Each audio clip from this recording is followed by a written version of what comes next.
پڑھیا حضور فرماندے نے پھر میں اگے چلا گیا ایک ایسی قوم نو ویکھیا جنہاں دے سامنے گوشت پکا ہویا وے ہانڈیاں پیاں ہویاں نے فرمایا ہانڈیاں دے وچ ایک تازہ تے لذیذ گوشت وے اور دوسری سائڈ تے مردار تے بدبودار گوشت پیا ہویا وے میرے کریم آقا فرماندے نے او چنگا گوشت نہیں کھاندے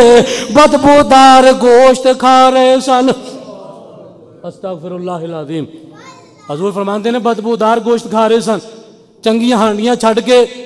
تے بدبودار گوشت دی طرف منہ مارے سن میں پوچھا جبریل کیڑے لوگ نے نبی پاک علیہ السلام دی بارگاہ جناب جبریل عرض کی تھی سونیا یہ لوگ نے کہ جڑے انہوں اللہ نے دنیا دے اندر نکاح دی صورت دے اندر ایک پاکیزہ رشتہ عطا فرمایا انہاں دی بیویاں موجود سن انہاں دے نکاح دے اندر عورتاں موجود سن لیکن اپنی پاک دامن عورتاں نو چھوڑ کے ناپاک عورتاں دی طرف اے راتاں گزاردے سن اے زنا کرن والے لوگ سن میرے نبی دی بارگاہ دے اندر جناب جبریل عرض کردے نے سونیا اس وجہ تو انہوں نے پاکیزہ ہانڈی جیڑی ہے انہوں نے جہنے انہوں چھوڑ کے مردار پہ کھاندے نے فرمایا اپنی پاک بیبیاں تو دور رہندے سن نہ پاک عورتاں دے نال غلط ریلیشن شپ بنا کے انہوں دے نال وقت گزار دے سن اللہ نے انہوں سزا عطا فرمائی ہے میرے کریم آقا نے جدوں ایہو جے گناہگار ویکھے تے نبی پاک نے رب دی بارگاہ وچ